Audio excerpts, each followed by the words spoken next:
I know Klay Thompson always goes off on the Lakers, but I want to focus on the battle between Jordan Poole, who had a career high in assists, and the Lakers' own Talen Horton-Tucker, who became Michael Jordan with a 40-piece last night.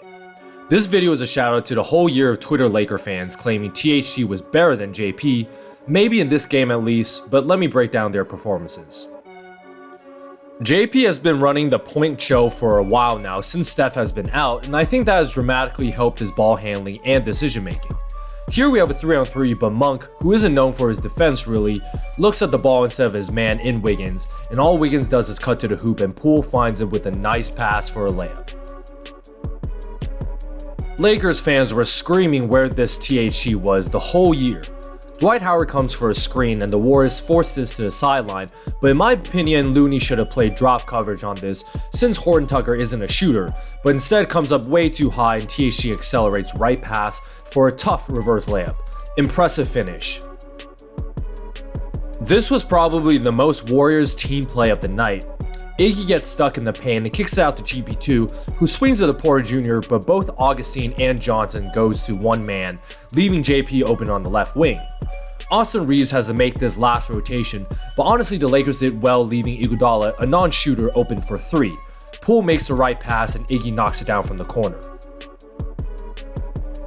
Okay, this was a Hooper's move. THT doesn't even use the screen and does a left-hand dribble into a right-hand gather, while simultaneously creating space to the left for a tough 3. If you're a Hooper, you know what move this is. I can only pull this shit in the mid-range at least, but I'm not an NBA player for a reason. Playing without Stephen Curry, Jordan Poole has learned that defenses will trap him often, and he has developed a much better decision making off these blitzes. Here Poole uses the Draymond screen to attack the middle of the court and gets a soft double by Howard, makes a right bounce pass for Dre to drive into an open lane for a layup. Not gonna lie, THT showed an impressive ability to make tough finishes around the rim last night. He takes a great defender in Wiggins one-on-one in the paint and somehow bursts past him for enough space to finish through on his strong right hand. Here's another example in the second half. Howard flips a screen last minute, which allows THT to attack Looney on the wrong side of the screen and finishes again through contact for another tough layup. Like I said before, JP has shown patience in the Lakers double teams, and here with Looney rolling, Stanley Johnson correctly rotates. Dre makes a smart cut to the middle, and notice Poole keep his dribble alive for an extra second and finds Draymond for the layup.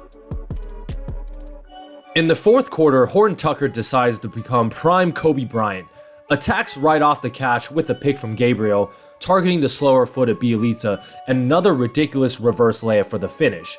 Pretty smooth if you ask me. Poole also had a solid 19 points, but he probably felt he needed to answer. Simple dribble handoff with GP2 and the Lakers' game plan was to switch, but this was too late as Poole immediately pulls up from 3. Horton-Tucker again spins away from Bielitsa and Euro steps GP2 for 2 points. Lakers fans are eating themselves with this performance so far. Another spectacular display of timing and passing by Poole. Iguodala comes for the screen and the Lakers' game plan was to double this. JP had already realized this and hits a sliding Iguodala before Johnson can rotate with a slick assist right for the dunk. Not much here but lack of effort from the Lakers in transition. Jordan Poole puts Reeves in a spin cycle with multiple crossovers and finishes with little contests around the rim. THT on the following possession decides to answer. He splits the trap on the screen here and tacks a Defensive Player of the Year for a spin move and another reverse layup.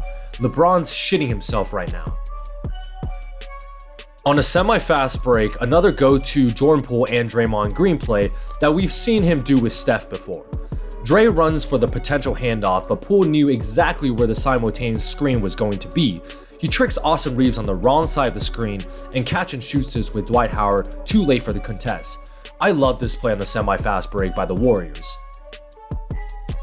It's funny because the highlights did not show THT completely airball a floater right before this, but here he cleanly picks JP at half court for the Tomahawk Jam. Kinda makes up for the airball.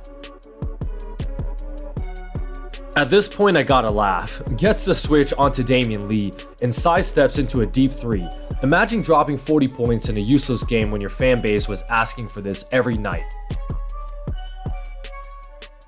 Well, there you have it, guys. The Warriors win this meaningless game against the Lakers as LA was out of the play-in already, but Golden State still has a higher seed to compete for. Talen Horton-Tucker decides to turn himself into 2006 Kobe Bryant with LA's Big Three all out, and I have to say he won this individual contest against Jordan Poole. All your Laker fans have stated THT was better than Poole, but even with JP not looking for his shot too much last night, he had an impressive career-high 11 assists, and I still confidently say he's the better player. Look for Golden State to win these last two games out, and like and subscribe, and I'll see you guys tomorrow.